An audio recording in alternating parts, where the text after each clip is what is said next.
Plan presentation ഒക്കെ പഠിച്ചു വരുന്ന ആളുകളുണ്ടാവാം. അപ്പൊ ഈ രണ്ടുപേർക്കും അതേപോലെ തന്നെ ഓൾറെഡി റൺ ചെയ്യുന്ന ആളുകൾക്കുള്ള ഡൗട്ടുകളുമായിട്ടായിരിക്കും ഇന്നത്തെ ഈ ഒരു സെഷൻ നമ്മൾ കവറപ്പ് ചെയ്യുന്നത്. സോ അതൊരു പ്രസന്റേഷൻ സ്റ്റൈലിൽ തന്നെയാണ് നമ്മൾ ചെയ്യുന്നത്.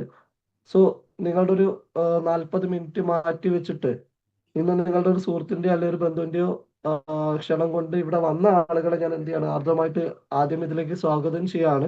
അതേപോലെ തന്നെ ഒരു തീരുമാനം എടുത്തിട്ട് എന്റെ ലൈഫിൽ ഒരു മാറ്റം കൊണ്ടുവരാൻ കോയിൻഫോർജ് എന്ന് പറയുന്ന ഒരു പ്രൊജക്ടിന് സാധിക്കുമെന്ന് വിശ്വസിച്ചിട്ട് ഇന്ന് ഇവിടെ ഇരിക്കുന്ന എല്ലാ ആളുകളെയും ഒരു 7 AM സ്വാഗതം ചെയ്യാം. ഈ ഒരു മേഖലയിൽ അല്ലെങ്കിൽ നെറ്റ്വർക്ക് ആ ഒരു മേഖലയിൽ നിന്ന് വരുന്ന ഒരു ലൈഫല്ല, തികച്ചും പ്രൊഫഷണൽ ബേസിൽ ഒരു കോർപ്പറേറ്റീവ് സിസ്റ്റത്തിൽ നിന്ന് വന്നിട്ട് ഇന്ന് കഴിഞ്ഞൊരു 3.5 വർഷത്തോളമായിട്ട് എംപവർ എന്ന് പറയുന്ന അക്കാദമിയായിട്ട് അസോസിയേറ്റ് ചെയ്തിട്ട് ഇന്ന് മറ്റൊരു മേഖലയിൽ നിന്നും ഏൺ ചെയ്യാൻ പറ്റുന്നതിന്റെ ഒരു 10 ഇരട്ടി കൂടുതൽ എന്ത് ചെയ്യുന്നുണ്ട്, ഏൺ ചെയ്തുകൊണ്ടിരിക്കുന്ന ഒരു വ്യക്തിയാണ് നിങ്ങളോട് സംസാരിക്കുന്നത്.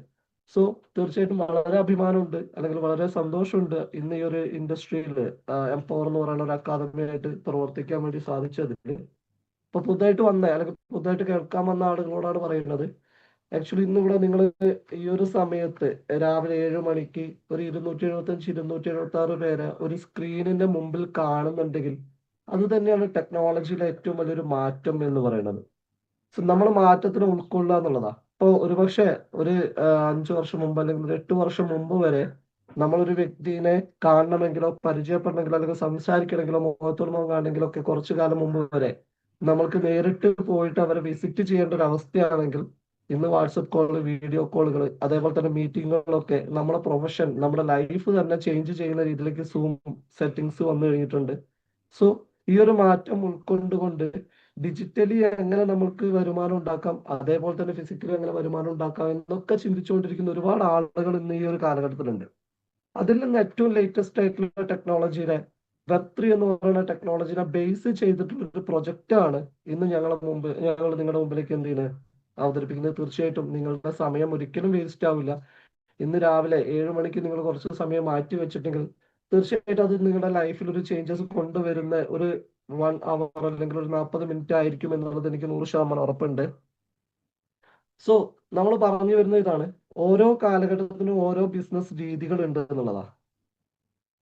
നമ്മൾ കേട്ടിട്ടുണ്ട് ഇന്റർനെറ്റ് എന്ന് പറയുന്നത് ആദ്യമായിട്ട് ലോകത്തിലേക്ക് വന്ന സമയത്ത് അതിനെ വെബ് 1 എന്നാണ് വിശേഷിപ്പിച്ചിരുന്നത്. വെബ് 1 എന്ന് പറഞ്ഞാൽ നമുക്കറിയാം ഇന്റർനെറ്റ് ആദ്യ സാധ്യത വെച്ചാൽ ആ ഒരു സമയത്തായിരുന്നു നമ്മുടെ നാട്ടിൽ കഫേ സെന്ററുകളൊക്കെ പ്രവർത്തിച്ചിട്ട് നമ്മൾ കണ്ടത്.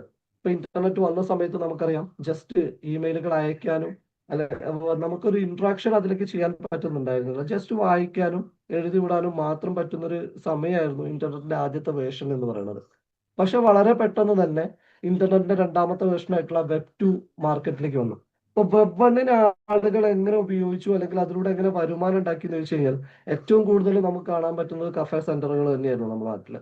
അതിൽ 1000-ഉം 10,000-ങ്ങളും ആണ് 10,000 ആണ് ആളുകൾ വരുമാനം ഉണ്ടാക്കിയിരുന്നെങ്കിൽ വെബ് 2 എന്ന് പറയുന്ന ടെക്നോളജിയിൽ അല്ലെങ്കിൽ ഇന്റർനെറ്റിന്റെ അടുത്ത സാധ്യതയിൽ ആളുകൾ അതിലേക്ക് ഇന്ററാക്ട് ചെയ്യാൻ സാധിച്ചു അല്ലെങ്കിൽ ഇന്ററാക്ട് ചെയ്യപ്പെട്ടു എന്നുള്ളതാണ്. നമ്മൾ കാണാറുണ്ട് കഴിഞ്ഞ കോവിഡ് എന്ന് പറയുന്ന ഒരു സമയമായിരുന്നു ആക്ച്വലി ഏറ്റവും കൂടുതൽ നമ്മുടെ ലൈഫിലൊക്കെ ചേഞ്ചസ് വരുത്തിയിട്ടുണ്ടായിരുന്നു. ഇപ്പൊ എന്നെ സംബന്ധിച്ച് പറയുകയാണെങ്കിലും ഞാൻ ഇന്ന് ഈ പ്രൊജക്ടിന്റെ ഭാഗമായിട്ട് ഇരിക്കുന്നുണ്ടെങ്കിൽ അതിന്റെ കാരണം കോവിഡ് ആണ്. കാരണം കോവിഡ് ടൈമിൽ നാട്ടിൽ വന്നിട്ട് ഇവിടെ സ്റ്റെക്ക് ആയിട്ട് തിരിച്ചു പോകാൻ പറ്റാതിരുന്ന ഒരു വ്യക്തിയാണ് ഞാൻ. സോ അന്ന് ഏകദേശം ഭയങ്കര സങ്കടവും വിഷമമൊക്കെ ഒരു തോന്നിയ നിമിഷമായിരുന്നു. കാരണം ഇനി എങ്ങനെ മുന്നോട്ട് പോകണം എന്നറിയില്ല. ടൂറിസം എന്ന് പറയുന്ന ഒരു ഇൻഡസ്ട്രിയിലാണ് വർക്ക് ചെയ്യുന്നത്. സോ ഓഫ് കോഴ്സ് ടൂറിസം എല്ലാ ലോക രാജ്യങ്ങളിലും മൊത്തം തകർന്നടിഞ്ഞ ഒരു സമയമായിരുന്നു. പക്ഷെ ഇവിടെ ഇരുന്നിട്ട് എന്ത് ചെയ്യാൻ പറ്റും എന്നൊന്നും അറിയാതിരുന്ന സമയത്താണ് അല്ലെങ്കിൽ ഒരു വർഷത്തോളം വീട്ടിലൊന്നും ചെയ്യാതെ ഇരുന്ന സമയത്താണ് ഈ ഒരു ഇൻഡസ്ട്രിയിലേക്ക് കടന്നു വരുന്നത്.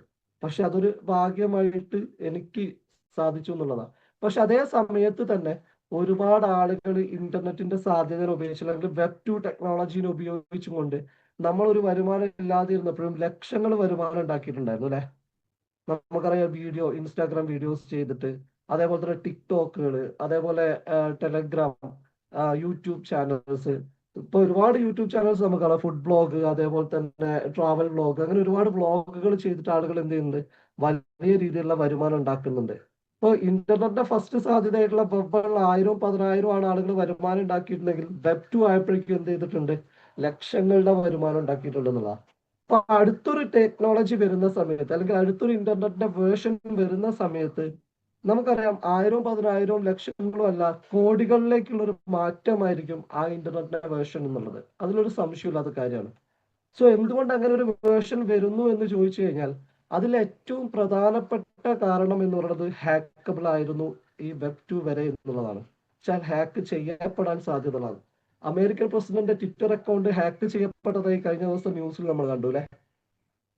അത് ഹാക്ക് ചെയ്യപ്പെടാനുള്ള കാരണം എന്ന് പറയുന്നത് അതൊരു വെബ് 2 പ്രവർത്തിക്കുന്നത് കൊണ്ടും അതൊരു സെൻട്രലൈസ്ഡ് സിസ്റ്റം ആയതുകൊണ്ടുമാണെന്നുള്ളതാണ്. സോ അടുത്തൊരു ടെക്നോളജിയുടെ മാറ്റം നമുക്കറിയാം കാലഘട്ടം അത്ര അതിവേഗം വളർന്നുകൊണ്ടിരിക്കുകയാണ്. സോ അടുത്തൊരു കാലഘട്ടം എന്ന് പറയുന്നത് എന്തായിരിക്കും? വെബ് 3 എന്ന് പറയുന്നത് കംപ്ലീറ്റ്ലി ബ്ലോക്ക് ചെയിൻ എന്ന് പറയുന്ന ഒരു സാങ്കേതിക വിദ്യയിൽ പ്രവർത്തിക്കുന്ന കംപ്ലീറ്റ്ലി കോഡിംഗ് എക്സെപ്റ്റ് ചെയ്തിരിക്കുന്ന നോൺ ഹാക്കബിൾ ആയിട്ടുള്ള ഒരു വേർഷൻ ആയിരിക്കും എന്ത് വെബ് 3 അല്ലെങ്കിൽ ഇപ്പൊ നമ്മൾ കടന്നുകൊണ്ടിരിക്കുന്നത് എന്ന് പറയുന്നത്. സോ നമ്മൾ മനസ്സിലാക്കേണ്ട ഒരു കാര്യം വെബ് 1നെയും വെബ് 2നെയും ആളുകൾ ഉപയോഗിച്ചിട്ടുണ്ടെങ്കിൽ വെബ് 3 ആളുകൾക്ക് വലിയ രീതിയിലുള്ള ലൈഫ് മാറ്റം കൊണ്ടുവരാൻ പറ്റുന്ന അല്ലെങ്കിൽ സാധിക്കുന്ന ഒരു ഇൻഡസ്ട്രി ആണെന്നുള്ളതാണ്. പല ജോലികളും നമ്മൾ ഏറ്റവും കൂടുതൽ ഇപ്പൊ ആളുകൾ കാണുന്നത് ജോലിക്കാണ് പ്രാധാന്യം കൊടുക്കുന്നത്. പക്ഷെ പല ജോലികളും ഇപ്പൊ തന്നെ AI ചെയ്യുന്ന രീതിയിലേക്ക് മാറി തുടങ്ങിയിട്ടുണ്ട്. എൻ്റെ ഒരു കസിൻ ഉണ്ട്, ശ്വേതൻ എന്നാണ് പേര്. ആൾ ബാംഗ്ലൂർ IT ഡിപ്പാർട്ട്മെന്റിൽ വർക്ക് ചെയ്യുന്നതാണ്. അദ്ദേഹം ഇന്നലെ വന്നിട്ട് എന്നോട് പറഞ്ഞത് 216 ആളുകളുടെ ആള് ബേസ് ചെയ്തിരിക്കുന്ന കമ്പനിയിൽ 216 ആളുകളുടെ ജോലി നഷ്ടപ്പെട്ടു എന്നുള്ളതാണ്. പക്ഷെ നമ്മളെപ്പോഴും പറയുന്നത് IT ഏറ്റവും മുമ്പിൽ നിൽക്കുന്നതാ അല്ലെ. IT ഒരിക്കലും നമുക്ക് എന്ത് ചെയ്യില്ല, ഒന്നും നഷ്ടപ്പെടില്ല എന്ന് പറയാറുണ്ട്. പക്ഷേ അദ്ദേഹം പറഞ്ഞൊരു കാര്യമുണ്ട്, അതില് അതുപോലും AI ഏറ്റെടുത്ത് തുടങ്ങിയിട്ടുണ്ട്. അപ്പൊ ഇനി ഞാൻ അതിന്റെ അടുത്ത വേർഷൻ പഠിക്കാൻ വേണ്ടിയിട്ട് ഒരു 6 മന്ത് ലീവ് എടുത്തിട്ട് വീട്ടിലിരിക്കുകയാണെന്നാണ് പറഞ്ഞിരിക്കുന്നത്. സോ അപ്പൊ ആ ഒരു കാലഘട്ടത്തിൽ നമ്മൾ ഇരിക്കുന്ന സമയത്ത് നമ്മൾക്ക് ഇതിനെ യൂസ് ചെയ്യാൻ പറ്റി കഴിഞ്ഞാൽ തീർച്ചയായിട്ടും വലിയ രീതിയിലുള്ള മാറ്റം ഉണ്ടാക്കാൻ പറ്റും എന്നുള്ളതിൽ ഒരു സംശയമില്ല. നമുക്ക് ജസ്റ്റ് കഴിഞ്ഞ കാലഘട്ടത്തിലെ മാറ്റങ്ങൾ മാത്രം എടുത്തു നോക്കിയാൽ മതി. അങ്ങനെ നമ്മളെ ജീവിതത്തിൽ മാറ്റം വരുത്താൻ പറ്റുന്ന കാലഘട്ടത്തിനനുസരിച്ച് മുന്നോട്ട് പോകാൻ പറ്റുന്ന ഇനി അങ്ങോട്ടേക്ക് ഒരു കാലഘട്ടം വരുമ്പോൾ നമ്മുടെ മക്കൾ കൊച്ചുമക്കൾ ഉപയോഗിക്കാൻ പോകുന്ന ഒരു വേർഷനെ നമ്മൾ അറിയാൻ സാധിച്ചു എന്നുള്ളത് തന്നെയാണ് ഇന്ന് നിങ്ങൾക്ക് കിട്ടിയിട്ടുള്ള ഏറ്റവും വലിയൊരു ഭാഗ്യം എന്ന് ഞാൻ പറയും. അതിനിവിടെ സ്വായത്തമാക്കിയതാണ് എംപവർ എന്ന് പറയുന്ന ഒരു അക്കാദമി. കഴിഞ്ഞ 5 വർഷത്തോളമായിട്ട് 5-6 വർഷത്തോളമായിട്ട് ക്രിപ്റ്റോ ഇൻഡസ്ട്രീനെ അല്ലെങ്കിൽ വെബ് 3 ബ്ലോക്ക് ചെയിൻ ഇൻഡസ്ട്രീനെ പ്രൊമോട്ട് ചെയ്യുന്ന ഒരു കമ്മ്യൂണിറ്റിയാണ് എംപവർ എന്ന് പറയുന്ന ഒരു കമ്മ്യൂണിറ്റി. സോ ഇവിടെ ആവശ്യത്തിന് എഡ്യൂക്കേഷൻ കൊടുക്കുന്നുണ്ട്. ഇപ്പൊ ഇവിടെ ഈ ഒരു പ്രോഗ്രാമിലേക്ക് വരുന്ന വ്യക്തികൾക്ക് ഈ ഒരു സമയം തന്നെ രാവിലെ 7 മണിക്കൊക്കെ ഓരോരുത്തർ വന്നിരുന്നിട്ട് നമ്മൾക്ക് പറഞ്ഞു തരിക എന്ന് പറയുന്നത് തന്നെ അത് ഏറ്റവും വലിയൊരു കാര്യമായിട്ട് എന്ത് ചെയ്യുന്നുണ്ട്, കാണുന്നുണ്ട്. അങ്ങനെ പഠിച്ച് മനസ്സിലാക്കിയിട്ടാണ് ഞാനും ഇന്ന് ഇൻഡസ്ട്രിയിലേക്ക് കടന്നിരിക്കുന്നത്. സോ ഇന്ന് ലേറ്റസ്റ്റ് ആയിട്ട് ഒരു വർഷത്തോളമായിട്ട് നമ്മൾ ഏറ്റെടുത്തിരിക്കുന്ന കോയിൻ ഫോജ് എന്ന് പറയുന്ന ഏറ്റവും ലേറ്റസ്റ്റ് ആയിട്ടുള്ള ഒരു പ്രൊജക്റ്റ് ആണ് നിങ്ങളുടെ മുമ്പിലേക്ക് എത്തുന്നത്. അതിൽ ആദ്യം നമ്മൾ മനസ്സിലാക്കേണ്ടത് ടെക്നോളജിയിൽ ഏറ്റവും ലേറ്റസ്റ്റ് ആയിട്ടുള്ള വെബ് 3 പ്രവർത്തിക്കുന്ന ബ്ലോക്ക് ചെയിൻ സാങ്കേതിക വിദ്യയിൽ പ്രവർത്തിക്കുന്ന ഒരു പ്രൊജക്റ്റ് ആണ് എന്ത് കോയിൻ ഫോജ് എന്ന് പറയുന്നത്. ഈ ഒരു പ്രൊജക്റ്റിലേക്ക് കടന്നു വരുന്ന സമയം മുതൽ നിങ്ങൾ അനുഭവിക്കാൻ പോകുന്നത് ഒരു റിയൽ ഫിനാൻഷ്യൽ ഫ്രീഡം എന്ന് പറയുന്ന ഒരു കാര്യത്തിലായിരിക്കും. ഒരു സംശയമില്ലാത്തൊരു കാര്യമാണ്. കാരണം ഓരോ കാലഘട്ടത്തിനും ഓരോ ബിസിനസ് രീതികളാണെങ്കിൽ ഓരോ കാലഘട്ടത്തിനും ഓരോ പണം ഇടപാടുകളും നമ്മുടെ മുമ്പിൽ കണ്ടിട്ടുണ്ട് അല്ലെ. പണ്ട് കാലത്ത് നമ്മൾ പഠിക്കുന്ന സമയത്ത് കേട്ടിട്ടുണ്ട് ബാർട്ടർ സിസ്റ്റത്തിലാണ് ഇന്ന് വേൾഡ് സഞ്ചരിച്ചിട്ടുണ്ടായിരുന്നത് ഇന്ന സമയത്ത് എന്നുള്ളത്. പക്ഷെ അത് മാറിയിട്ട് എന്ത് വരുന്നു, ഗോൾഡ്, മെറ്റൽ ഗോൾഡ്, പേപ്പർ മണി. നമ്മളൊക്കെ കണ്ടു വളർന്നിട്ടുള്ള പേപ്പർ മണിയാണ്. പക്ഷെ അത് കുറച്ച് കഴിഞ്ഞപ്പോഴേക്കും ക്രെഡിറ്റ് കാർഡ്, ഡെബിറ്റ് കാർഡ് എന്നുള്ള കാര്യത്തിലേക്ക് മാറി. ഇന്റർനെറ്റിന്റെ ഏറ്റവും ലേറ്റസ്റ്റ് ഏറ്റവും ടെക്നോളജിയിലെ മാറ്റം സൃഷ്ടിച്ചത് വെബ് 2 ആണെന്ന് പറയുന്നുണ്ട്. ഈ വെബ് 2 പണമിടപാട് കുറച്ചും കൂടെ സാധൂകരിക്കാനും ഈസി ആക്കാനും വേണ്ടിയിട്ട് എന്ത് ചെയ്തു, UPI ട്രാൻസാക്ഷൻ കഴിഞ്ഞ ഒരു 5 വർഷം കൊണ്ട് മാത്രം എന്ത് ചെയ്തിട്ടുണ്ട്, വളരെ ഹൈപ്പിലേക്ക് എത്തിയിട്ടുണ്ട്. പക്ഷെ നമ്മളൊന്ന് ചിന്തിച്ചു നോക്കുക, ഒരു 4 വർഷം പുറകിലേക്ക് ഒന്ന് ചിന്തിച്ചു നോക്കുക. നമ്മൾ ഈ ഒരു UPI ട്രാൻസാക്ഷൻ, ഗൂഗിൾ പേ, ഫോൺ പേ ഒക്കെ വരും എന്ന് പറഞ്ഞ സമയത്ത് നമ്മൾ ഓരോരുത്തരും ഭയപ്പെട്ടിരുന്നു, ഇത് നമുക്ക് എങ്ങനെ ഉപയോഗിക്കാൻ പറ്റും, നമ്മുടെ പണം സേഫ് ആയിരിക്കോ, അല്ലെങ്കിൽ ഇത് വെച്ചിട്ട് നമുക്ക് മുന്നോട്ട് പോകാൻ പറ്റുമോ, അല്ലെങ്കിൽ നമുക്ക് അതിന്റെ സാധ്യത ഉപയോഗിക്കാൻ പറ്റുമോ എന്നൊക്കെ ഭയങ്കര ടെൻഷൻ അടിച്ചിട്ടുണ്ടായിരുന്നു. ഒരു സാധാരണക്കാരൻ ഇതെങ്ങനെ ഉപയോഗിക്കും, അതൊക്കെ ഒരുപാട് നമ്മളെ ചിന്തിപ്പിച്ചൊരു കാര്യമായിരുന്നു. പക്ഷെ ഇന്ന് ഏത് മുറുക്കാൻ കടയിൽ പോയാലും നമ്മൾക്ക് ഉപയോഗിക്കാൻ പറ്റുന്നുണ്ട് എന്ത്, ഗൂഗിൾ പേ. സ്കാനർ കാണാത്ത ഒരു സ്ഥലമില്ല. സ്കാനർ കല്യാണത്തിന് വരെ പോക്കറ്റിൽ ഇട്ടിരിക്കുന്ന ഒരു അവസ്ഥ എന്ത് ചെയ്തു നമ്മൾ കണ്ടു അല്ലെ. സോ ഇനി വരുന്ന ഒരു മണി എവല്യൂഷനാണ് ക്രിപ്റ്റോ കറൻസി എന്ന് പറയുന്നത്. സോ അത് നിങ്ങൾ എന്ത് ചെയ്യുക, ഫ്രീ ടൈം ഇരിക്കുമ്പോൾ ഒരു ഗൂഗിളിൽ ജസ്റ്റ് എവല്യൂഷൻ ഓഫ് മണി എന്ന് ടൈപ്പ് ചെയ്യുന്ന സമയത്ത് നമുക്ക് മനസ്സിലാവും ഇനി വരാൻ പോകുന്ന ഒരു ട്രാൻസാക്ഷൻ മോഡാണ് ക്രിപ്റ്റോ കറൻസി എന്ന് പറയുന്നത്. ഇന്ന് വേൾഡിൽ തന്നെ 4 ലക്ഷത്തിൽ പരം ക്രിപ്റ്റോ കറൻസികളുണ്ട്. അതില് നമ്മൾക്ക് ഓക്കെ, ടീച്ചർ ഇവിടെ എന്ത് ചെയ്തിട്ടുണ്ട്, കമന്റ് ചെയ്തിട്ടുണ്ട്, മഹറായിട്ട് എന്ത് ചെയ്തിട്ടുണ്ട്, പാലക്കാട് ഒരു കല്യാണത്തിന് സൊളാനോ എന്ന് പറയുന്ന ഒരു ക്രിപ്റ്റോ കറൻസി മഹറായിട്ട് കൊടുത്തിട്ടുണ്ട്. അതേ രീതിയിലേക്കുള്ള ഒരു മാറ്റം എന്ത് ചെയ്തിട്ടുണ്ട്, ഇന്ന് ഇവിടെ വന്നുകൊണ്ടിരിക്കുന്നുണ്ട്. അതാണ് നമ്മൾ മനസ്സിലാക്കേണ്ടത്. ഇപ്പം നമ്മൾ ഗോൾഡിനാണ് മൂല്യം കൽപ്പിക്കുന്നതെങ്കിൽ, അല്ലെങ്കിൽ നമ്മളിപ്പോ ഒരു കല്യാണത്തിന് കൊടുക്കുന്നതും വേറെ കൊടുക്കുന്നതൊക്കെ ഗോൾഡ് ആണെങ്കിൽ, ഇനി വരുന്ന ഒരു കാലഘട്ടത്തിൽ ഒരു പേഴ്സ് രൂപേണ നമ്മുടെ ക്രിപ്റ്റോ കറൻസിയുടെ അസറ്റ് വാളറ്റ് ആയിരിക്കും, വാളറ്റ് അഡ്രസ് ആയിരിക്കും നമ്മൾ എന്ത് ചെയ്യാൻ പോകുന്നത്, നമ്മളൊരു ഉപഹാരമായിട്ട് കൊടുക്കാൻ പോകുന്നത് എന്നുള്ളതാണ്. അതിന്റെ ഒരു ശതകം തന്നെ എന്ത് ചെയ്തു ഇവിടെ കണ്ടു തുടങ്ങുന്നത്. സോ ഇന്ന് വേൾഡിൽ ഏറ്റവും വില കൂടിയിട്ടുള്ള, അല്ലെങ്കിൽ മദർ ഓഫ് കോയിൻ എന്ന് പറയപ്പെടുന്ന, മദർ ഓഫ് ക്രിപ്റ്റോ കറൻസി എന്ന് പറയപ്പെടുന്ന ഒരു കോയിനാണ് ബിറ്റ് കോയിൻ എന്ന് പറയുന്ന ഒരു കോയിൻ. ആ ബിറ്റ് കോയിനെ ഓറിയന്റ് ചെയ്തിട്ട് നിങ്ങൾ കേട്ടിട്ടുണ്ടാവും, പല ന്യൂസുകളിലും കഴിഞ്ഞ കുറച്ച് കാലങ്ങളായിട്ട് നമ്മൾ കേട്ടുകൊണ്ടിരിക്കുകയാണ്. ബിറ്റ് കോയിന്റെ പ്രൈസ് ഇത്രയായി, ബിറ്റ് കോയിന്റെ പ്രൈസ് 1 കോടി കഴിഞ്ഞു, ബിറ്റ് കോയിന്റെ പ്രൈസ് 1.25 കോടി കഴിഞ്ഞു. ഈ ഒരു രീതിയിലേക്കൊക്കെ ഒരു വലിയ മാറ്റം എന്ത് വന്നിട്ടുണ്ട്, ബിറ്റ് കോയിനിൽ വന്നിട്ടുണ്ട് എന്നൊക്കെ പറയുന്ന സമയത്ത് നമ്മൾ മനസ്സിലാക്കേണ്ട കാര്യം, 2010 ഈ ബിറ്റ് കോയിൻ എന്ത് ചെയ്തിരിക്കുന്നത്, വേൾഡിലേക്ക് വന്നിരിക്കുന്നത്. ആ ഒരു സമയത്ത് ഇന്ത്യൻ രൂപ നോക്കുകയാണെങ്കിൽ അതിനൊരു വൈറ്റ് പേപ്പർ ലോഞ്ച് വന്നിരുന്നത് 2009 2010 ആളുകൾ റഫറൽ മുഖേന ആളുകളിലേക്ക് എന്ത് ചെയ്തിട്ടുണ്ട്, ബിറ്റ് കോയിൻ എത്തിയിട്ടുണ്ട്. വെച്ചാൽ ഞാൻ പറഞ്ഞ് പരിചയപ്പെടുത്തിയിട്ട് മറ്റൊരു വ്യക്തിയെ അറിയുന്ന രീതിയിലേക്ക് റഫറൽ മുഖേന എന്ത് ചെയ്തു, ബിറ്റ് കോയിൻ ആളുകളിലേക്ക് എത്തി.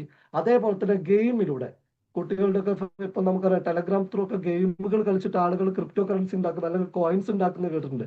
ഒരു പക്ഷെ നമ്മൾ ആ സമയത്ത് നമ്മളെ മക്കൾ കളിക്കുന്ന സമയത്ത് ഈ ബിറ്റ് കോയിൻ ഒക്കെ ആയിരിക്കും ചിലപ്പോൾ നമ്മളെ വാളറ്റിൽ വന്നിട്ടുണ്ടാവാം. നമ്മുടെ അറിവില്ലായ്മ എന്ത് ചെയ്തിട്ടുണ്ട്, അത് നഷ്ടപ്പെടുത്തിയിട്ടുണ്ടാവാം. ആ ഒരു സമയത്ത് ആ ബിറ്റ് കോയിന്റെ വാല്യൂ എന്ന് പറയുന്നത് ഇന്ത്യൻ രൂപ വെറും 2 രൂപയായിരുന്നു. ഒരു 15 വർഷം മുമ്പ് ഇന്ത്യൻ രൂപ വെറും 2 രൂപ ഉണ്ടായിരുന്ന ഒരു കോയിനാണ് കഴിഞ്ഞ കുറച്ച് ദിവസങ്ങളായിട്ട്, അല്ലെങ്കിൽ കുറച്ച് മാസങ്ങളായിട്ട് നമ്മൾ 1 കോടി കഴിഞ്ഞു എന്നൊക്കെ പറഞ്ഞ് കേട്ടിട്ടുള്ളത്. നമ്മൾ ആലോചിക്കുക, 2010 ഒരു 50 രൂപ മുടക്കിയിട്ട് ഒരു 25 ബിറ്റ് കോയിൻ നമുക്ക് വാങ്ങി വെക്കാൻ സാധിച്ചിരുന്നെങ്കിൽ, അല്ലെങ്കിൽ നമുക്ക് അതിനെക്കുറിച്ച് അറിവുണ്ടായിരുന്നെങ്കിൽ, നമ്മൾ അത് ചെയ്തിരുന്നെങ്കിൽ ഇന്ന് അറൗണ്ട് 25 കോടിയിലധികം ആസ്തിയുള്ള ഒരു വ്യക്തിയായിട്ട് നമ്മൾ മാറിയെന്നുള്ളതാണ്. അപ്പൊ നമ്മൾ മനസ്സിലാക്കേണ്ടത്, നമ്മൾ കേൾക്കുന്ന, അല്ലെങ്കിൽ നമ്മൾ നിൽക്കുന്ന, ഇനി സഞ്ചരിക്കാൻ പോകുന്ന ഒരു മേഖല എന്ന് പറയുന്നത് ഒരിക്കലും എന്തല്ല, ഒരു ചെറിയൊരു മേഖലയല്ല, ഇൻഡസ്ട്രി അല്ല. സോ ഇതിന്റെ ഏറ്റവും വലിയൊരു പ്രത്യേകത എന്ന് പറയുന്നത്, ഇത് ബ്ലോക്ക് ചെയിനിൽ പ്രവർത്തിക്കുന്നത് കൊണ്ട് തന്നെ ഡീസെൻട്രലൈസ്ഡ് ആയിട്ടാണ് നമ്മൾ പ്രവർത്തിക്കുന്നുണ്ടാവുക. ദാറ്റ് മീൻസ് നമ്മൾ ഇതുവരെ കേട്ടതൊക്കെ സെൻട്രലൈസ്ഡ് ആയിട്ടുള്ള ഒരു സിസ്റ്റം ആണ്. ഒരു വ്യക്തി, അല്ലെങ്കിൽ ഒരു സമൂഹം, അല്ലെങ്കിൽ ഒരു ഗവൺമെന്റ് കേന്ദ്രീകരിച്ചും കൊണ്ട് ഇതിനെ ഏതൊരു കാര്യത്തിനെയും കൺട്രോൾ ചെയ്യുന്ന ഒരു രീതിയെ കുറിച്ചാണ് നമ്മൾ കേട്ടതെങ്കിൽ, ഇനി കേൾക്കാൻ പോകുന്നത് ഡീസെൻട്രലൈസ്ഡ് ആയിട്ടുള്ള സിസ്റ്റം ആണ്. ഇപ്പൊ ഞാനൊരു പ്രൊജക്ട് ക്രിയേറ്റ് ചെയ്യുന്നുണ്ടെങ്കിൽ അതിന്റെ ക്രിയേറ്റർ ആവാൻ മാത്രമേ എനിക്ക് സാധിക്കുള്ളൂ. വൺസ് ഞാൻ ഡിപ്ലോ ചെയ്ത ഡാറ്റ, ഞാൻ ഒരു പ്രാവശ്യം ഇന്റർനെറ്റിലേക്ക് കോഡിംഗ് മുഖേന അപ്ലോഡ് ചെയ്ത ഡാറ്റയുടെ തിരിച്ചെടുക്കാനോ എഡിറ്റ് ചെയ്യാനോ മാറ്റം വരുത്താനോ പറ്റാത്ത രീതിയിലേക്കായിരിക്കും ഇനി എന്തുണ്ടാവുക, സിസ്റ്റം വരിക. അതുകൊണ്ട് തന്നെ കൃത്യമായിട്ട് നമ്മൾ അത് ഫോക്കസ് ചെയ്യുകയാണെങ്കിൽ അവിടെ മറ്റുള്ള കമ്പനികൾ പൂട്ടിപ്പോയി, അല്ലെങ്കിൽ അതിന്റെ സംരംഭം പൂട്ടിപ്പോയി എന്ന് പറയുന്ന പോലെ ഒരു സാധനം നിങ്ങൾക്ക് എന്ത് ചെയ്യാൻ പറ്റില്ല, ഈ ഒരു ഇൻഡസ്ട്രിയിൽ കേൾക്കാൻ പറ്റില്ല എന്നുള്ളതാണ്. സോ അങ്ങനെ ബ്ലോക്ക് ചെയിനിൽ പ്രവർത്തിക്കുന്ന ഡീസെൻട്രലൈസ്ഡ് ആയിട്ടുള്ള ഒരു പ്രൊജക്റ്റ് ആണ് കോയിൻഫോജ് എന്ന് പറയുന്ന പ്രൊജക്ട്. ഇന്നത് ഏതൊരു സാധാരണക്കാരനും ഏറ്റെടുത്തുകൊണ്ട് ഈ ഇൻഡസ്ട്രീനെ കുറിച്ച് പഠിക്കാനും അതേപോലെ തന്നെ വലിയ രീതിയിലുള്ള ഒരു മാറ്റം ഉണ്ടാക്കാനും പറ്റുന്ന ഒരു പ്രൊജക്റ്റ് ആണ് ഈ ഒരു കോയിൻഫോജ് എന്ന് പറയുന്ന പ്രൊജക്ട്. നമ്മൾ ആദ്യം മനസ്സിലാക്കുക, ഇത് നമ്മൾ ജസ്റ്റ് കയറി നിന്നത് കൊണ്ട് മാത്രം ഈ ഇൻഡസ്ട്രീനെ കുറിച്ച് പഠിക്കാൻ പറ്റില്ല. നമ്മൾ ഇതിനെ പഠിക്കാൻ തയ്യാറാകുമ്പോഴാണ് ഇതിന്റെ വാല്യൂ, റിയൽ വാല്യൂ എന്താണെന്ന് നമ്മൾ മനസ്സിലാക്കുന്നതും നമുക്ക് മുന്നോട്ട് പോകാൻ സാധിക്കുന്നത്. സോ എന്തായാലും ഞാൻ എന്ത് ചെയ്യാം, ആ വളരെ കുറഞ്ഞ സമയം കൊണ്ട് ആ പ്രൊജക്ടിന്റെ ഒരു ബ്രീഫ് നിങ്ങളിലേക്ക് ഒരു സ്ക്രീൻ ഷെയറിലൂടെ ഷെയർ ചെയ്യാം. കേൾക്കാൻ പോകുന്ന ഈ ഒരു പ്രൊജക്ട് എന്ന് പറയുന്നത് കോയിൻഫോജ് എന്ന് പറയണ, നമ്മൾ നേരത്തെ പറഞ്ഞ പോലെ വെബ്3 ബ്ലോക്ക് ചെയിനിൽ പ്രവർത്തിക്കുന്ന ഡീസെൻട്രലൈസ്ഡ് സിസ്റ്റത്തിൽ പ്രവർത്തിക്കുന്ന ഒരു പ്രൊജക്ട് ആണ്. ഇവിടെ ഞാൻ നേരത്തെ പറഞ്ഞ പോലെ ലക്ഷക്കണക്കിന് കോയിനുകൾ ഇന്ന് മാർക്കറ്റിലുണ്ട് അല്ലെ, നമ്മൾ കേട്ടിട്ടുണ്ടാവും. നമ്മൾ ഒരു പക്ഷേ ആദ്യമായിട്ട് കേൾക്കുന്ന ആളുകളുണ്ടാവും. പക്ഷെ നമ്മൾ മനസ്സിലാക്കുക, ഇവിടെ ക്രിപ്റ്റോ കറൻസി എന്ന് പറയുന്നത് 2 തരത്തിലാണ്. ഒന്ന് രാജ്യാന്തര കോയിനുകൾ, സ്റ്റേബിൾ കോയിനുകൾ എന്നും പറയപ്പെടും. രണ്ടാമത്തേത് ഫ്ലക്ച്വേഷൻസ് വരുന്ന കോയിനുകൾ. ഒരു ക്രിപ്റ്റോന്റെ വാല്യൂ കൂട്ടുന്നത് ട്രേഡിലൂടെ ആണെങ്കിൽ, അതിപ്പോ നമുക്കറിയാം ബിറ്റ് കോയിന്റെ പ്രൈസ് 2010 2 രൂപയാണ്, ഇന്ന് അറൗണ്ട് 1 CR കവർ ആയിട്ടുണ്ടെന്ന് നമ്മൾ പറയുന്ന സമയത്ത് അത് ഫ്ലക്ച്വേഷൻ വരുന്ന ഒരു കോയിനാണ്. അതേപോലെ തന്നെ ഫ്ലക്ച്വേഷൻ വരാതെ അല്ലെങ്കിൽ പ്രൈസിൽ വലിയ മാറ്റം വരാത്ത ക്രിപ്റ്റോ കറൻസികൾ ഇന്ന് എന്തുണ്ട്, മാർക്കറ്റിലുണ്ട് എന്നുള്ളതാണ്. അതിൽ ഏറ്റവും മെയിൻ ആയിട്ടുള്ള ഒരു കാര്യമാണ് USDT എന്ന് പറയുന്നത്. ഇന്ന് ലോകം ഏറ്റവും കൂടുതൽ ഉപയോഗിക്കുന്ന ഒരു ക്രിപ്റ്റോ കറൻസി. അത് US ഡോളറിനെ ഡിപ്പെൻഡ് ചെയ്തുകൊണ്ട്, അമേരിക്കൻ ഡോളറിനെ ഡിപ്പെൻഡ് ചെയ്തുകൊണ്ട് മാത്രം പ്രൈസിലുള്ള വേരിയേഷൻസ് മാത്രമേ ഉണ്ടാവുള്ളൂ. അതേപോലെ തന്നെയാണ് ഇന്ത്യൻ ക്രിപ്റ്റോ കറൻസി ലോഞ്ച് ചെയ്യുന്നത് CBDC എന്ന് പറയുന്നത്. അതും സ്റ്റേബിൾ കോയിൻ ആയിട്ടാണ് വരുന്നത്. ഒരു കോയിൻ പകരം, 1 രൂപയ്ക്ക് പകരം 1 കോയിൻ, 2 രൂപ 2 CBDC. ഈ ഒരു രീതിയിലായിരിക്കും ആ ക്രിപ്റ്റോ കറൻസിന്റെ മൂല്യം ഉണ്ടാവുക എന്നുള്ളതാണ്. അതേപോലെ തന്നെ രാജ്യാന്തര കോയിനുകളൊക്കെ ആ രാജ്യത്തിന്റെ പണത്തിന്റെ മൂല്യത്തിനനുസരിച്ചായിരിക്കും ആ ക്രിപ്റ്റോ കറൻസിയുടെ വാല്യൂ എന്ന് പറയുന്നത്. അല്ലാത്ത കോയിനുകളാണ് ഇന്ന് ബിറ്റ്കോയിൻ, എത്തേറിയം, BNB. അപ്പൊ നമ്മൾ മനസ്സിലാക്കുക, ലോകത്തിലെ 2ാം സ്ഥാനത്തിരിക്കുന്ന ഒരു കോയിനാണ് എത്തേറിയം എന്ന് പറയുന്നത് പേര്. 2019 എത്തേറിയത്തിലൂടെയാണ് ഇന്ന് ഈ ഒരു എംപവർ എന്ന് പറയുന്ന ഒരു കമ്മ്യൂണിറ്റി മാർക്കറ്റിലേക്ക് വന്നത്, അല്ലെങ്കിൽ ആളുകളിലേക്ക് എത്തിയിരിക്കുന്നത്. എന്തായിരുന്നു അതിന്റെ പ്രത്യേകത എന്ന് വെച്ചാൽ, എത്തേറിയത്തിന്റെ വാല്യൂ ആ ഒരു സമയത്ത് വളരെ കുറഞ്ഞൊരു വാല്യൂ, ഒരു 200 രൂപ 250 രൂപയായിരുന്നെങ്കിൽ ഇന്ന് ആ ഒരു കോയിൻ 4.5 ലക്ഷം രൂപ വരെ ഒരു കോയിന് കവർ ചെയ്തിട്ടുണ്ടെന്നുള്ളതാണ്. 2019 എംപവർ എന്ന് പറയുന്ന കമ്മ്യൂണിറ്റി അത് ഏറ്റെടുക്കുന്ന സമയത്തിന് ശേഷം. അതേപോലെ ഡെവലപ്പ് ചെയ്യാനുള്ള ഒരു കോയിൻ ആയിട്ടാണ് എന്ത് ചെയ്യുന്നത്, കോയിൻഫോർജ് എന്ന് പറയുന്ന പ്രൊജക്ട് സ്റ്റാർട്ട് ചെയ്യുന്നത്. ഇപ്പോൾ എത്തേറിയത്തിൽ സ്റ്റാർട്ട് ചെയ്യുന്ന സമയത്ത് അതൊരു ജസ്റ്റ് കോയിനെ പ്രൊമോട്ട് ചെയ്യുന്ന, അല്ലെങ്കിൽ കോയിന്റെ വാല്യൂ ഉയർത്താൻ വേണ്ടിയിട്ട് മാത്രം ക്രിയേറ്റ് ചെയ്തൊരു അൽഗോരിതം ആയിരുന്നെങ്കിൽ, ഇവിടെ കോയിൻഫോർജ് എന്ന് പറയുന്നത് ഇപ്പൊ നമ്മൾ എംപവർ എന്ന് പറയുന്ന കമ്മ്യൂണിറ്റി ഏറ്റെടുത്തുകൊണ്ടിരിക്കുന്നത് ഒന്നും എന്തല്ല, ജസ്റ്റ് ഒരു കോയിൻ മാത്രമല്ല, ബാക്ക് എൻഡോട് കൂടിയിട്ട് ട്രേഡിലൂടെ മാത്രമല്ല, അല്ലെങ്കിൽ കമ്മ്യൂണിറ്റിയുടെ ഡെവലപ്പിലൂടെ മാത്രമല്ല, ഇവരുടെ ബാക്കി വരാൻ പോകുന്ന പ്രൊജക്ടുകളിലൂടെയും ഇതിന്റെ കോയിന്റെ വില ഉയരും എന്ന് ഉറപ്പിച്ചതിന് ശേഷമാണ് എന്ത് ചെയ്യുന്നത്, കമ്മ്യൂണിറ്റിയിലേക്ക് പ്രൊജക്റ്റുമായിട്ട് എത്തുന്നതാണ്. സോ കോയിൻഫോർജിൽ ഇവിടെ നമ്മൾ ക്രിയേറ്റ് ചെയ്യുന്ന, അല്ലെങ്കിൽ ഇവിടെ ഡെവലപ്പ് ചെയ്യുന്ന കോയിൻ എന്ന് പറയുന്നത് CF എന്ന് പറയുന്ന ഒരു ടോക്കൺ ആണ്. അവിടെ ടോട്ടൽ സപ്ലൈ എന്ന് പറയുന്നത് 100 കോടി CF ടോക്കൺ ആണ്. നമ്മൾ മനസ്സിലാക്കേണ്ട ഒരു കാര്യമുണ്ട്, 100 കോടി കോയിൻ എന്ന് പറയുമ്പോൾ 101 കോടി കോയിൻ ആക്കാൻ അത് പറ്റത്തില്ല. Auto crypto currency auto burning strategy എന്ന് പറയുന്ന ഒരു സിസ്റ്റം ആണ് എന്ത് ചെയ്യുന്നത്, ഇവിടെ യൂസ് ചെയ്യുന്നത്. ഒരു കോയിൻ എങ്ങാനും അധികമായി പോയാൽ കത്തിപ്പോകുന്ന, ബേൺ ആയി പോകുന്ന ഒരു സിസ്റ്റമാണ് ഇവിടെ ഉള്ളത്. സോ ഇന്ന് ലോകത്തിലേക്ക് ആകെ ഇറങ്ങാൻ പോകുന്നത് 100 കോടി കോയിനാണ്. ഈ 100 കോടി കോയിൻ ഈ കമ്മ്യൂണിറ്റിയിലൂടെയാണ് എന്ത് ചെയ്യുന്നത്, മാർക്കറ്റിലേക്ക് എത്തുന്നത്. ആൻഡ് ഇത് മാർക്കറ്റിൽ വന്നിട്ടുണ്ടോ എന്ന് ചോദിച്ചാൽ നമ്മൾ മനസ്സിലാക്കേണ്ട ഒരു കാര്യമുണ്ട്. ക്രിപ്റ്റോ കറൻസി ഈ ലോകത്തുനിന്ന് ഓപ്പൺ മാർക്കറ്റിലേക്ക്, ആളുകളുടെ ഇടയിലേക്ക് എത്തണമെങ്കിൽ അതിന്റെ മിനിമം 25% കമ്മ്യൂണിറ്റിയുടെ ആളുകളുടെ കൈകളിൽ ഉണ്ടായിരിക്കണം എന്നുള്ളതാണ് അതിന്റെ റൂള്. അതിന്റെ ഡിപ്പെൻഡ് ചെയ്തുകൊണ്ടാണ് പല ഗെയിമിലൂടെയും ടോക്കണുകളും കോയിനുകളും ഒക്കെ ഫ്രീ ആയിട്ട് കൊടുത്തുകൊണ്ടുണ്ടായിരുന്നത്. കാരണം ഈ ഒരു 25% ഫ്രീ കൊടുക്കുന്ന സമയത്ത് നമ്മൾ മനസ്സിലാക്കേണ്ട ഒരു കാര്യം, നമ്മളെ സംബന്ധിച്ച് ഒരു പക്ഷേ ഗെയിം കളിച്ചിട്ട് കിട്ടുന്നത് 1 രൂപ മുടക്കാതെ ഫ്രീ ആയിട്ട് കൈ കിട്ടുന്നതായിരിക്കും. ഏറ്റവും ലേറ്റസ്റ്റ് ആയിട്ട് ഡെവലപ്പ് ചെയ്തിട്ടുണ്ടായിരുന്ന ഒരു കോയിനാണ് എക്സംപയർ എന്ന് പറഞ്ഞിട്ടൊരു കോയിൻ ഉണ്ടായിരുന്നു. എലോൺ മസ്ക് സപ്പോർട്ട് കൊടുത്തിട്ടുണ്ടായിരുന്ന ഒരു കോയിൻ. ഈവൻ ഞാനടക്കം ടെലഗ്രാം ത്രൂ ഗെയിം കളിച്ചിട്ട് ആ കോയിനുകൾ കളക്ട് ചെയ്തിട്ടുണ്ട്. പക്ഷെ ഞാൻ എന്ത് ചെയ്തു, ആ കോയിൻ ലിസ്റ്റ് ആയ സെയിം മൊമെന്റിൽ അറൗണ്ട് 1 വർഷത്തോളം എടുത്ു ആ കോയിൻ ലിസ്റ്റ് ആവാൻ വേണ്ടിയിട്ട്.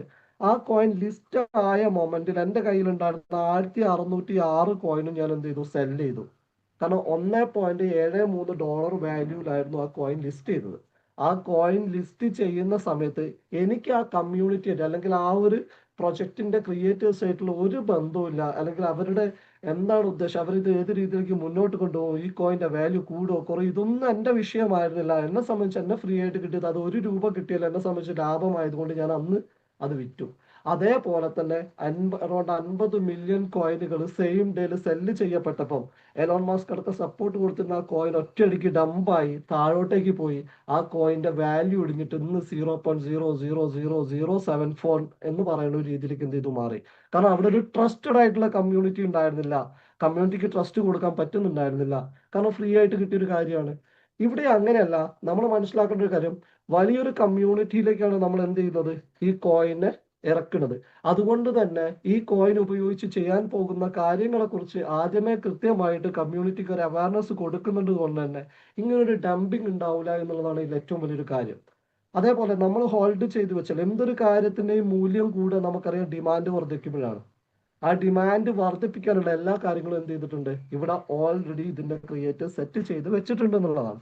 സോ ഇവിടെ ഞാൻ പറഞ്ഞ പോലെ 100 കോടിയാണ് ടോട്ടൽ സപ്ലൈ. ഏർലി യൂസേഴ്സ് ആയിട്ടുള്ള നമ്മളെ പോലെ ഈ പ്രൊജക്ടിനെ വിശ്വസിച്ച് വരുന്ന വ്യക്തികൾക്ക് 5% എന്ത് ചെയ്യുന്നുണ്ട്, കോയിൻസ് മാറ്റി വെക്കുന്നുണ്ട്. എയർ ഡ്രോപ്പ് ആൻഡ് റെഫറൽസിലേക്ക് 15%, പബ്ലിക് പ്രീസെയിൽ ആയിട്ട് 15%, ലിക്വിഡിറ്റി ആൻഡ് ഡെക്സ് നമുക്കറിയാം ഇത് ക്രിയേറ്റ് ചെയ്യാനുള്ള ഒരു ലിക്വിഡിറ്റി ഫണ്ട് ഉണ്ടാവും, അതിന് വേണ്ടിയിട്ട് 10% മാറ്റി വെച്ചിട്ടുണ്ട്. ഇതിന്റെ എക്കോസിസ്റ്റം റൺ ചെയ്യാനും മൈനിങ്ങിനും കൂടെ വേണ്ടിയിട്ട് 20%, ഡെവലപ്മെന്റ് ഫണ്ട് ആയിട്ട് 15%. സർ ഇവിടെ കൃത്യമായിട്ട് എഴുതിയിട്ടുണ്ട് support innovation platform upgrade audits and developer grant.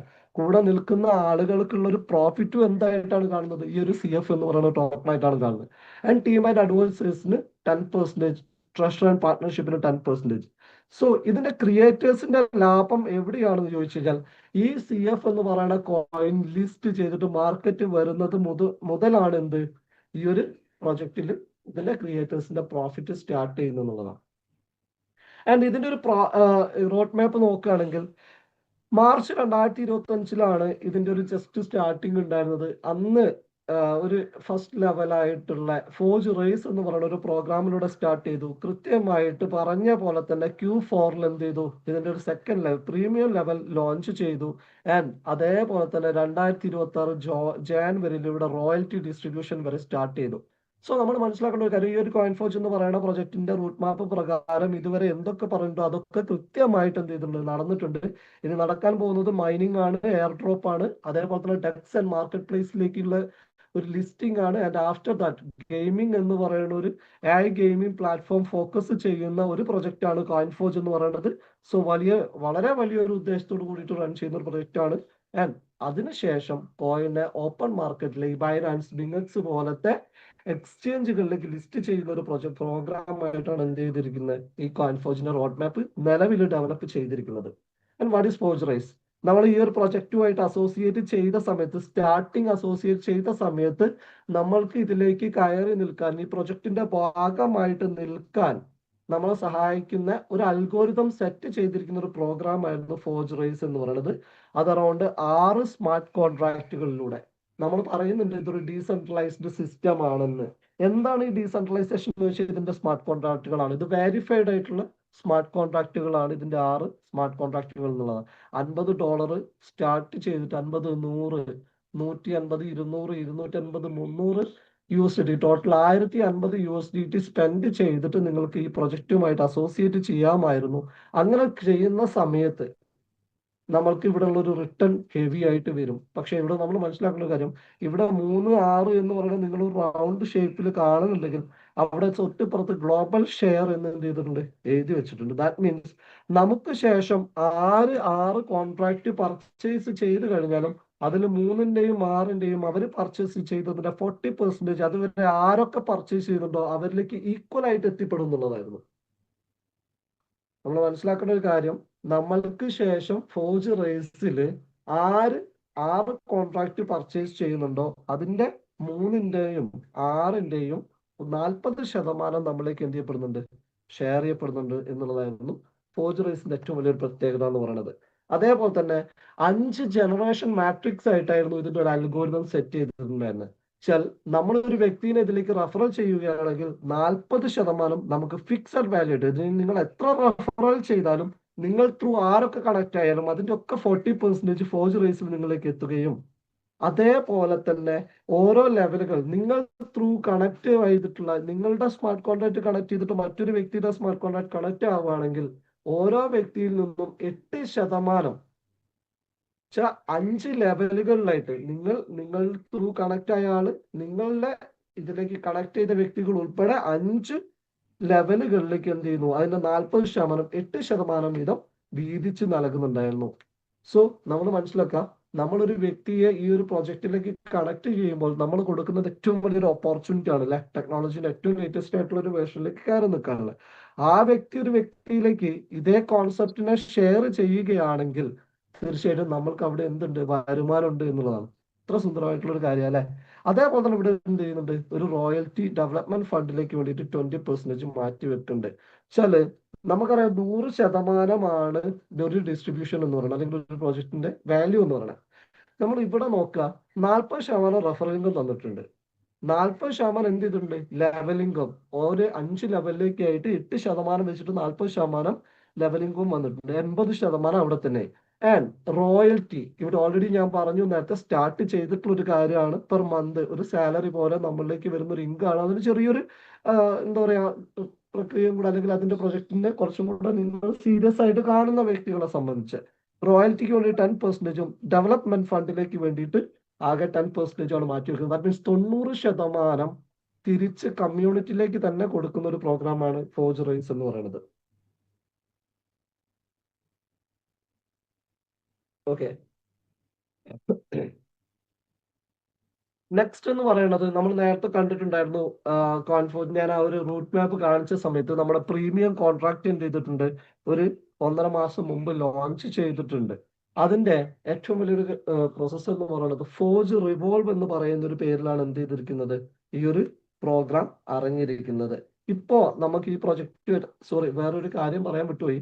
Forge റൈസിൽ നമ്മൾ $1050 USDT ആണ് സ്പെൻഡ് ചെയ്യുന്നതെങ്കിൽ ഓരോ സ്പെൻഡ് ചെയ്യുന്ന വ്യക്തിയുടെ കയ്യിലും 1050 ടോക്കണുകൾ അവരുടെ കയ്യിൽ സേഫ് ആയിട്ട് വാളറ്റിൽ ഉണ്ടാവുന്നുള്ള വളരെ ഇമ്പോർട്ടന്റ് ആയിട്ടുള്ള ഒരു സാധനമാണ് ഞാൻ വിട്ടുപോയത്. നമ്മൾ മനസ്സിലാക്കേണ്ടതുണ്ട്. നമുക്ക് അവിടെ കിട്ടുന്ന വരുമാനമോ മറ്റുള്ളതിനെക്കാട്ടും വലിയൊരു കാര്യമാണ് അവിടെ നമ്മൾക്ക് ലഭിക്കുന്ന ടോക്കൺ എന്ന് പറയുന്നത്. ടോട്ടൽ 6 കോൺട്രാക്റ്റുകൾക്ക് $1050 ആണ് വാല്യൂ എങ്കിൽ അതേ ഈക്വൽ ആയിട്ടുള്ള 1050 ടോക്കണുകൾ എന്തുണ്ട് നമ്മുടെ വാളറ്റിൽ സേഫ് ആയിട്ട് ഉണ്ട് എന്നുള്ളത് നമ്മൾ മനസ്സിലാക്കുക. നമ്മൾ മനസ്സിലാക്കേണ്ട ഒരു കാര്യം, നേരത്തെ ഞാൻ പറഞ്ഞ പോലെ ഈ ഒരു 1050 ടോക്കൺ മാത്രമാണെങ്കിൽ പോലും ഇറ്റ്സ് ലൈക്ക് ഒരു $2 വന്നാൽ പോലും, അല്ലെങ്കിൽ $10 ആയാൽ പോലും അതിന്റെ വാല്യൂ എന്തായിരിക്കും എന്നുള്ളത് നിങ്ങൾ ജസ്റ്റ് ഒന്ന് കാൽക്കുലേറ്റ് ചെയ്ത് നോക്കുക. അതാണ് ഈ ഒരു പ്രൊജക്ടിന്റെ ഏറ്റവും വലിയൊരു പ്രോഗ്രാം എന്ന് പറയുന്നത്. സോ ഇവിടെ നമ്മൾ പറയാൻ പോകുന്നത് ഫോർജ് റിവോൾവ് എന്ന് പറയണേ. ഇപ്പം ഇന്ന് ലോകത്തില് ഒരുപാട് ക്രിപ്റ്റോ പ്രൊജക്ടുകൾ, ഞാൻ അറിയുന്ന ഒരുപാട് പ്രൊജക്ടുകൾ, എന്റെ സുഹൃത്തുക്കൾ ചെയ്യുന്ന ഒരുപാട് പ്രൊജക്ടുകൾ ഉണ്ട്. പക്ഷെ ഞാൻ അറിഞ്ഞിടത്തോളം അവിടുന്ന് റിട്ടേൺ വരുന്ന, നമ്മളിലേക്ക് ഇൻകം വരുന്ന ഏറ്റവും വലിയൊരു പ്രൊജക്റ്റ് ആയിരുന്നു കോയിൻ ഫോർജിന്റെ റേസ് എന്ന് പറയുന്ന പ്രോഗ്രാം. അപ്പൊ ഇപ്പൊ ഞാൻ നോക്കുന്ന സമയത്ത് കോയിൻ ഫോർജിന്റെ ഫോർജ് റേസിനേക്കാളും കടത്തി വിട്ടിട്ടുണ്ട് ഫോർജിന്റെ തന്നെ, കോയിൻ ഫോർജിന്റെ തന്നെ റിവോൾവ് എന്ന് പറയുന്ന ഒരു മാട്രിക്സും കൂടെ എന്ത് ചെയ്തു നമ്മളിവിടെ സ്റ്റാർട്ട് ചെയ്തു എന്നുള്ളതാണ്. സോ അതിന്റെ സ്മാർട്ട് കോൺട്രാക്ട് ഡെവലപ്പ് ചെയ്തിരിക്കുന്നത് 8 കോൺട്രാക്റ്റുകളായിട്ടാണ്. 8 സ്മാർട്ട് കോൺട്രാക്റ്റുകളായിട്ടാണ് എന്ത് ചെയ്തിരിക്കുന്നത്? ഈ ഒരു റിവോൾവ് ഇവിടെ സ്റ്റാർട്ട് ചെയ്തിരിക്കുന്നത്. ദാറ്റ് മീൻസ് ഏതൊരു സാധാരണക്കാരനും സ്റ്റാർട്ട് ചെയ്യാൻ പറ്റുന്ന രീതിയിലേക്ക്, ഈ ഇൻഡസ്ട്രിയിലേക്ക് കടന്നു വരാൻ പറ്റുന്ന രീതിയിൽ, ഈ ഒരു ഇൻഡസ്ട്രിയെ പഠിക്കാൻ പറ്റുന്ന രീതിയിലേക്ക് വെറും $15 മുടക്കി കൊണ്ട് എന്ത് ചെയ്യാൻ പറ്റും? ഇതിൽ കയറി നിൽക്കാൻ പറ്റും എന്നുള്ളതാണ് ഏറ്റവും വലിയൊരു പ്രത്യേകത. $15, $25, $50, $100, $200, $400, $800, $1500 എന്നുള്ളതാണ് ഈ സ്മാർട്ട് കോൺട്രാക്റ്റുകളുടെ വാല്യൂസ് എന്ന് പറയുന്നത്. Total value 3090 USDT. That means നമ്മൾ മനസ്സിലാക്കുന്ന ഒരു കാര്യമുണ്ട്, നമ്മളൊക്കെ ട്രഡീഷണൽ മാർക്കറ്റിൽ ബിസിനസ് ചെയ്തുകൊണ്ടിരിക്കുന്ന അല്ലെങ്കിൽ കണ്ടുകൊണ്ടിരിക്കുന്ന ആളുകളാണ്. ഈവൻ ചെറിയൊരു സൂപ്പർ മാർക്കറ്റ് അല്ലെങ്കിൽ ചെറിയൊരു ഷോപ്പ് നമ്മളെ നാട്ടിൽ നടത്തണമെങ്കിൽ പോലും മിനിമം ഒരു 5 ലക്ഷം രൂപയെങ്കിലും എന്ത് ചെയ്യേണ്ടി വരും, വേണ്ടി വരും എന്നുള്ള. കാരണം അത് പറയാനുള്ള കാരണം എന്ന് പറയുന്നത്, ഞാനിവിടെ ഓസ്ട്രേലിയയിൽ നിന്ന് വന്ന് സ്റ്റെക്ക് ആയ സമയത്ത് ഇവിടെ മണൂർമുക്ക് എന്ന് പറയുന്ന ഒരു സ്ഥലത്ത് ചെറിയ രീതിയിലുള്ള ഒരു സൂപ്പർ മാർക്കറ്റ് അല്ല, ശരിക്കും ഒരു ഷോപ്പ്, കുറച്ച് പലചരക്ക് സാധനങ്ങൾ, അതേപോലെ കുറച്ച് ഫ്രൂട്ട്സ്, മിൽമയുടെ ഐറ്റംസ് പ്ലസ് കുറച്ച് ബേക്കറി, ഇത്രയായിട്ട് എന്ത് ചെയ്തിട്ടുണ്ട് ഒരു അത്യാവശ്യം നല്ല രീതിയിൽ സെറ്റപ്പ് ആയിട്ട് നമ്മുടെ നാട്ടിൽ സ്റ്റാർട്ട് ചെയ്തു, ഒരു ട്രഡീഷണൽ മാർക്കറ്റ് സ്റ്റാർട്ട് ചെയ്തു. പക്ഷെ പഠിച്ചോ സഹായിച്ചിട്ട് 1.25 വർഷം കൊണ്ട് ഞാനത് പൊട്ടിക്കട്ടേണ്ടി വന്നു. കാരണം അത്രത്തോളം നഷ്ടമാണ് എന്ത് ചെയ്തിട്ടുണ്ടായത് എനിക്കുണ്ടായിരുന്നത്. കാരണം എനിക്ക് അറിയാത്തൊരു ഇൻഡസ്ട്രി, എനിക്ക് അറിയാത്തൊരു മേഖലയിലേക്ക് ഞാനും ഇവിടെ സ്റ്റെക്കായ സമയത്ത് കയറി നിന്നത് കൊണ്ട് ഞാൻ അനുഭവിച്ച അറൗണ്ട് ഒരു 3 ലക്ഷം രൂപ നഷ്ടത്തിനാണ് ഞാൻ എന്ത് ചെയ്തിരിക്കുന്നത്, ആ കട ഒഴിവാക്കിയിട്ടുണ്ടായിരുന്നത്. അന്ന് എനിക്ക് ഞാൻ ചെലവാക്കിയത് സ്റ്റാർട്ടിങ് ഇനീഷ്യൽ ഫണ്ട് എന്ന് പറയുന്ന രീതിയിൽ 6.25 ലക്ഷം രൂപയായിരുന്നു ഞാൻ എന്ത് ചെയ്തിട്ടുണ്ടായിരുന്നു അതിലേക്ക് ഇറക്കിയിട്ടുണ്ടായിരുന്നത്. പക്ഷെ 1 രൂപ പോലും പ്രോഫിറ്റ് എടുക്കാൻ പറ്റി എന്നുള്ളത് മാത്രമല്ല, അവിടെ അറൗണ്ട് ഒരു 3 ലക്ഷം രൂപ എന്റെ സമയം കളഞ്ഞു. രാവും പകലും ഇല്ലാതെ അതിനു വേണ്ടിയിട്ട് ഓടിക്കൊണ്ടിരുന്നു. രാത്രി ഉറങ്ങാൻ പോലും പറ്റാത്ത അവസ്ഥ വന്നു. ഏത് രീതിയിലേക്ക് ഇത് മൂവ് ചെയ്യുന്ന അറിയില്ല, ഇത് എങ്ങനെ റൺ ചെയ്യണം എന്നറിയില്ല. ഒരു 1.25 വർഷം അതിന്റെ പിന്നാലെ എന്ത് ചെയ്തു, ഞാൻ എന്റെ സമയവും എന്താ പറയാ എന്റെ പൈസയും എല്ലാം കൊണ്ടുവച്ച് കളഞ്ഞു എന്നുള്ളത് തന്നെയാണ് ഏറ്റവും വലിയ കാര്യം. ഞാൻ ഒരിക്കലും ട്രഡീഷണൽ മാർക്കറ്റിനെ കുറ്റം പറയുന്നതല്ല, അങ്ങനെ ചിന്തിക്കേണ്ട. അത് റിസ്ക് ആണ്. അത് ചെയ്യുന്ന ആളുകൾക്ക് അതിന്റെ പ്രോഫിറ്റും ഉണ്ട് എന്നുള്ള, എക്സ്പീരിയൻസ് ചെയ്യുന്ന ആളുകൾക്കൊക്കെ പ്രോഫിറ്റ് ഉണ്ടാവാം. പക്ഷെ എന്നെ സംബന്ധിച്ച് പേഴ്സണലി എനിക്ക് അതൊരു നെഗറ്റീവ് മാർക്കറ്റ് ആയിട്ടാണ് ഫീൽ ചെയ്തിട്ടുണ്ടായിരുന്നത്. പക്ഷെ ഇവിടെ നമ്മൾ മനസ്സിലാക്കേണ്ടത് ഈ ഒരു സ്മാർട്ട് കോൺട്രാക്ട് പർച്ചേസ് ചെയ്യാൻ വേണ്ടിയിട്ട് നമുക്ക് ആകെ വേണ്ടത് $3090 ആണ്. അല്ലെങ്കിൽ റേസും റിവോൾവും കൂടെ പർച്ചേസ് ചെയ്യുകയാണെങ്കിൽ അറൗണ്ട് $4140 ആണ് നമുക്ക് വേണ്ടി വരിക. പക്ഷെ അറൗണ്ട് ഒരു 4 ലക്ഷം രൂപ നിങ്ങൾ മാറ്റി വെച്ചാൽ പോലും ഒരു ലൈഫ് ലോങ് നിങ്ങൾക്ക് ചെയ്യാൻ പറ്റുന്ന ഒരു പ്രൊജക്റ്റിലേക്കാണ് നിങ്ങൾക്ക് എത്തിപ്പെടുന്നത്. അത് എവിടെ തുടങ്ങാം? ഇവിടെ ഒരു $1500 മുതൽ നമുക്ക് എന്ത് ചെയ്യാൻ പറ്റും? സ്റ്റാർട്ട് ചെയ്യാൻ പറ്റുന്നതാണ്. സോ ഈ ഒരു പ്രൊജക്ടിന്റെ ഈ ഒരു സ്മാർട്ട് കോൺട്രാക്റ്റുകൾ ഫോർജ് റിവോൾവ് എന്ന് പറയുന്നത് 2 സ്റ്റൈലായിട്ടാണ് ഇതിന്റെ അൽഗോരിതം സെറ്റ് ചെയ്തിരിക്കുന്നത്.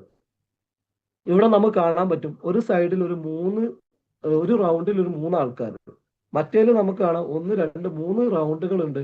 അതിൽ ഓരോരുത്തരും ആദ്യത്തേൽ 2, രണ്ടാമത്തേൽ 4, മൂന്നാമത്തേൽ 8 ഡോട്ടുകൾ ഉണ്ട്. ഇതിനെ പറയുന്നത് ടെർമിനൽ 3 എന്ന് പറയുന്നത് 3 ആളുകളുടേതാണെങ്കിൽ $7 $15 $100 $200 $1500 എന്ന് പറയുന്നത് 3 ഡോട്ടുകൾ ഉള്ളതാണെങ്കിൽ 25 50 400 800 എന്ന് പറയുന്നത് എത്ര ഉണ്ട്? 14 ഡോട്ടുകൾ ടോട്ടൽ ഉണ്ടെന്നുള്ളതാണ്. വെച്ചാൽ ഈ ഡോട്ടുകളെ നമ്മൾക്ക് വ്യക്തികളായിട്ട് കാണാം, അങ്ങനെ അങ്ങനെ കാണാൻ സാധിക്കുക. സോ ഇവിടെ $15 നമ്മൾ ഈ ഒരു പ്രൊജക്റ്റിലേക്ക് അസോസിയേറ്റ് ചെയ്യുന്ന സമയത്ത് ടോട്ടലി ഈ ഒരു $3090 നിങ്ങൾ സ്പെൻഡ് ചെയ്യുന്ന സമയത്ത് 1545 ടോക്കണുകളാണ് എന്ത് ചെയ്യുന്നത് നമ്മളിലേക്ക് എത്തുന്നത്. നമ്മൾ മനസ്സിലാക്കേണ്ട ഒരു കാര്യം, $1050 മുടക്കിയിട്ട് നമ്മൾ ഫോർജ് റേസിൽ വന്ന സമയത്ത് 1050 എന്ത് ചെയ്തിട്ടുണ്ടായിരുന്നു? ടോക്കൺ നമുക്ക് കിട്ടിയിട്ടുണ്ടായിരുന്നു അല്ലെ? വെച്ചാല് ഞാൻ ആദ്യം ടോക്കണോമിക്സ് കാണിച്ച സമയത്ത് കണ്ടു 5% മാത്രമാണ് പ്രീസെയിലിനുള്ളത്. അപ്പോ അടുത്തൊരു പ്രോഗ്രാം സ്റ്റാർട്ട് ചെയ്ത സമയത്ത് എന്തായി? ഇപ്പൊ ഞാൻ $3090 ആണ് ഈ പ്രൊജക്റ്റിലേക്ക് വേണ്ടതെന്ന് പറഞ്ഞപ്പോ 1545 ടോക്കൺ മാത്രമേ നിങ്ങളിലേക്ക് എന്ത് ചെയ്യുള്ളൂ കിട്ടുള്ളൂ എന്ന് ഞാൻ പറഞ്ഞു അല്ലെ? നമ്മൾക്ക് ഈ ഒരു പ്രോജക്റ്റിലേക്ക് വരുന്ന സമയത്ത് ചില 0.5 വാല്യൂലേക്ക് അത് മാറി. അപ്പം ഇതിന്റെ ഡിമാൻഡ് എന്തുകൊണ്ട് വർദ്ധിക്കുന്നു വെച്ചാൽ ഓഫ്കോഴ്സ് നമുക്കറിയാം ഇതിന്റെ കോയിൻ ആകെ 100 കോടി കോയിനേ ഉള്ളൂ.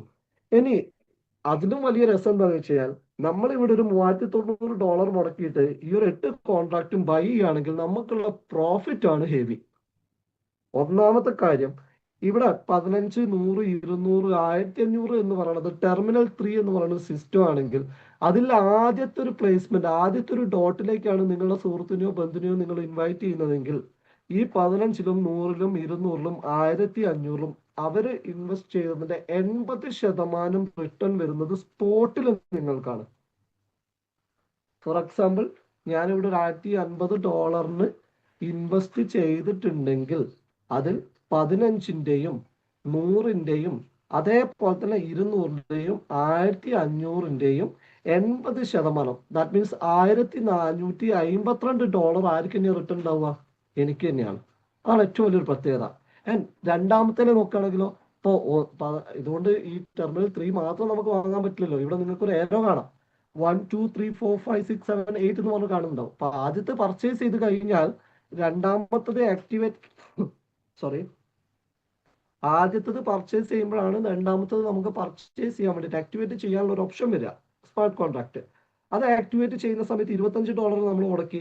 അത് കഴിഞ്ഞിട്ട് നമുക്ക് പെട്ടെന്ന് 100ന്റെ പർച്ചേസ് ചെയ്യാൻ പറ്റുമെന്ന് വെച്ചാൽ ഒരിക്കലും പർച്ചേസ് ചെയ്യാൻ പറ്റില്ല. കാരണം ഇവിടെ 25 കഴിഞ്ഞ് 50 നമ്മൾ പർച്ചേസ് ചെയ്യുമ്പോൾ മാത്രമേ 100ന്റെ ഓപ്പൺ ആവുള്ളൂ. സോ ഇങ്ങനെ 1 by 1 ആയിട്ട് എന്ത് ചെയ്യും? നമ്മൾ 8 കോൺട്രാക്റ്റുകൾ ബൈ ചെയ്യുന്ന ഒരു സിസ്റ്റത്തിലേക്കാണ് നമ്മൾ വരുന്നത്. സോ അങ്ങനെ നോക്കുന്ന സമയത്ത് ഇവിടെ 25 50 400 800 എന്നുള്ളതാണെങ്കിൽ അതിന്റെ ആദ്യത്തെ ലെയർ നമുക്ക് കാണാൻ സാധിക്കുന്നുണ്ട്. ആദ്യത്തെ ലെയറിൽ എത്ര പേരുണ്ട്? 2 പേരുണ്ട് അല്ലെ? രണ്ടാമത്തെ ലെയറിലോ 4 പേര്, മൂന്നാമത്തെ ലെയറിൽ നമുക്ക് 8 പേരുണ്ട്. സോ ആദ്യത്തെ ലെയറിനെ സംബന്ധിച്ച് നമ്മളിപ്പോ അതും ഓരോ ഡോട്ടുകൾ ഓരോ വ്യക്തികളാണ്. ഇവിടെ 15 100 200 1500 ഫസ്റ്റ് ഡോട്ടിലേക്ക് ഒരു വ്യക്തി വന്നതുപോലെ തന്നെ എന്ത് ചെയ്യും? ഇവിടെ നമ്മുടെ ടെർമിനൽ 40 ആദ്യത്തെ ലെയറിൽ ആദ്യത്തെ വ്യക്തി വന്നിട്ട് ആദ്യത്തെ പൊസിഷനിൽ കയറും. അവിടെ നിങ്ങൾക്കുള്ള റിട്ടേൺ എന്ന് പറയുന്നത് അതിന്റെ 50%. 800 400 50 25 ഈ ഒരു ടെർമിനൽ 40ലേക്ക് നിങ്ങളുടെ ഒരു ഡയറക്റ്റ് റഫറൽ വരുന്ന സമയത്ത് നിങ്ങൾക്ക് പ്രോഫിറ്റ് എന്ന് പറയുന്നത് 30%. ഓരോ ലെയറുകൾക്കും അനുസരിച്ചാണ് ബാക്കിയുള്ള പ്രോഫിറ്റ് എന്ന് പറയുന്നത്. ആദ്യത്തെ ലെയറിൽ നിങ്ങൾക്ക് കിട്ടുന്ന പ്രോഫിറ്റ് 20%. ആദ്യത്തെ ലെയറിൽ 2 പേരിൽ ആ 2 പേര് എവിടെ വന്നാലും ഏത് രീതിയിൽ വന്നാലും നിങ്ങൾക്ക് 20% ഉണ്ട്. പ്ലസ് രണ്ടാമത്തെ ലെയറിലേക്കാണെങ്കിൽ 4 പേരിൽ നിന്നും 40%. ദാറ്റ് മീൻസ് 10% വെച്ചിട്ട് എന്ത് ചെയ്യുന്നുണ്ട്? 4 പേരിൽ നിന്ന് നിങ്ങൾക്ക് ലഭിക്കുന്നുണ്ടെന്നുള്ള. മൂന്നാമത്തെ ലെയറിലോ എവിടെ പ്ലേസ്മെന്റ് വന്നാലും ഒരുപക്ഷെ നിങ്ങളുടെ ഡയറക്ടർ ആണെങ്കിൽ അവിടെ 40%, നിങ്ങൾ കൊണ്ടുവന്ന വ്യക്തികൾ ത്രൂ കണക്ട് ആവുകയാണെങ്കിൽ അവിടെ 10% വെച്ചിട്ട് 8 പേരിൽ നിന്ന് 80% എന്ത് ചെയ്യുന്നുണ്ട്? നിങ്ങൾക്ക് പ്രോഫിറ്റ് ലഭിക്കുന്നുണ്ടെന്നതാണ്. സോ നമ്മൾ ആദ്യത്തെ വ്യക്തിനെ കണക്ട് ചെയ്യുമ്പോൾ നമ്മൾ പറഞ്ഞു 15, 100, 200, 1500ന്റെ 80% ഇവിടെ 25, 50, 400, 800, ദാറ്റ് മീൻസ് $637 $1275 50%, $637.5 നിങ്ങൾക്ക് പേയ്മെന്റ് ആണ്. മനസ്സിലാക്കേണ്ട ഒരു കാര്യം, ഈ ഫോർജ് റിവോൾവ് മുഴുവൻ കോൺട്രാക്റ്റും എടുക്കാൻ വേണ്ടത് $390 ആണ്. ഇന്ത്യൻ രൂപ അറൗണ്ട് നോക്കുകയാണെങ്കിൽ 3,00,000 സംതിങ് രൂപ. ഈ ഒരു 3,00,000 സംതിങ് രൂപ മുടക്കിയിട്ട് നിങ്ങൾ ഇവിടെ വരുന്നുണ്ടെങ്കിൽ നിങ്ങൾ ഒരു വ്യക്തിയിലെ നമ്മൾക്ക് കിട്ടിയിരിക്കുന്ന ഓപ്പർച്യൂണിറ്റി, ഞാൻ നേരത്തെ പറഞ്ഞിടത്തോളം അതിന്റെ വാല്യൂ മനസ്സിലാക്കുന്ന വ്യക്തികളെ സംബന്ധിച്ച് ഇതിനെ യൂട്ടിലൈസ് ചെയ്യാൻ അറിയാം. പക്ഷെ അവർക്ക് ആവശ്യത്തിലധികം ടോക്കൺസ് കിട്ടുന്നുണ്ട്. അത് നമ്മളൊരു സുഹൃത്തിലേക്ക് നമ്മൾ പകർന്നു നൽകുകയാണെങ്കിൽ തീർച്ചയായിട്ടും നമ്മൾക്ക് ഒരു വ്യക്തിയോട് ചെയ്യാൻ പറ്റുന്ന ഏറ്റവും വലിയൊരു കാര്യമാണ് ഈ ഒരു ഇൻഡസ്ട്രിയിലേക്ക് അവരെ കൊണ്ടുവരിക എന്നുള്ളത്. അങ്ങനെ നമ്മൾ കൊണ്ടുവരാൻ തയ്യാറായാൽ അവിടെ നമ്മൾക്ക് ലഭിക്കുന്നത് ആ വ്യക്തിക്ക് എന്ത് ചെയ്യുന്നുണ്ട്? ആ വ്യക്തിക്ക് ഈ 8 കോൺട്രാക്റ്റുകൾ ഓപ്പൺ ആയി കിട്ടുന്ന സമയത്ത് 1545 ടോക്കൺ ആ വ്യക്തിയുടെ കയ്യിലുള്ളപ്പോൾ നമ്മൾക്ക് ഇതിന്റെ അറൗണ്ട് ഒരു 3,00,000 രൂപ വ്യക്തി ഇറക്കുമ്പോൾ അറൗണ്ട് 2,00,000 രൂപ സ്പോട്ടിൽ വിഡ്രോ ചെയ്യാൻ പറ്റുന്ന രീതിയിലേക്ക് നമ്മുടെ വാളറ്റിൽ ഉണ്ടാവുന്നതാണ്. പിന്നെയൊന്നല്ല, അല്ലെങ്കിൽ 10 മിനിറ്റ് കഴിഞ്ഞിട്ടോ ഒരു ദിവസം കഴിഞ്ഞിട്ടോ ഒന്നുമല്ല, സ്പോട്ടില് അവിടെ നിങ്ങൾ അവിടെ സെയിൽ വെക്കുന്ന സമയത്ത് അല്ലെങ്കിൽ നിങ്ങൾ അവിടെ സ്മാർട്ട് കോൺട്രാക്ട് ആക്ടിവേറ്റ് ചെയ്യുന്ന സമയത്ത് പെർ സെക്കൻഡിൽ നിങ്ങൾ വാളറ്റിലേക്ക് എന്ത് ചെയ്തിട്ടുണ്ടാവും? അവര് ഇൻകം കയറിയിട്ടുണ്ടാവും. അങ്ങനെ ഒരു 2 or 3 വ്യക്തികളിലേക്ക് നമുക്ക് കണക്ട് ചെയ്യാൻ സാധിച്ചാൽ നമ്മുടെ ഇൻകം എന്തായിരിക്കും എന്നുള്ളത് നിങ്ങൾ ചിന്തിച്ചു നോക്കുക. നമ്മൾ അവർക്ക് ഷെയർ ചെയ്യുന്നത് ഓപ്പർച്യൂണിറ്റി ആണ്. ഒരിക്കലും നമ്മൾ മനസ്സിലാക്കുക, നമ്മൾക്ക് വേണ്ടിയിട്ടല്ല നമ്മൾ എന്ത് ചെയ്യുന്നത്, ഒരു വ്യക്തിനെ ഇതിലേക്ക് കണക്ട് ചെയ്യുന്നത്. നമ്മൾ കണക്ട് ചെയ്യുന്നത് ആ വ്യക്തിക്ക് ഒരു ലൈഫ് ഉണ്ടാവാനും ആ വ്യക്തിയുടെ പ്രശ്നങ്ങൾ മാറ്റാൻ പറ്റുന്ന ഒരു അവസരമാക്കി കണ്ടുകൊണ്ടായിരിക്കണം ആ വ്യക്തി എന്ത് ചെയ്യേണ്ടത്, ഈ പ്രോജക്റ്റിലേക്ക് ഇൻവോൾവ് ആവേണ്ടെന്നുള്ള. അങ്ങനെ ആദ്യത്തെ വ്യക്തി വരുന്ന സമയത്ത് ഒരു 2,00,000 രൂപ പ്രോഫിറ്റ് നിങ്ങൾക്ക് എടുക്കാൻ പറ്റുമെങ്കിൽ നമ്മൾ ഈ പ്രൊജക്റ്റുമായിട്ട് അസോസിയേറ്റ് ചെയ്ത സമയത്ത് നമ്മൾക്ക് കിട്ടിയത് 1,545 ടോക്കൺ ആണെങ്കിൽ ഈ വ്യക്തി വരുന്ന സമയത്ത് $390 മുടക്കിയിട്ട് ഈ വ്യക്തി വരുന്ന സമയത്ത് നിങ്ങളുടെ കയ്യിൽ ആഡ് ഓൺ ആവാൻ 1,545 ടോക്കണോട് കൂടെ ആഡ് ഓൺ ആകുമ്പോൾ 2,317.5 ടോക്കൺ ആണ്. അപ്പൊ നിങ്ങളുടെ കയ്യിൽ എത്ര ടോക്കൺ ഉണ്ടാവും എന്ന് നിങ്ങൾ ആലോചിച്ച് നോക്കുക.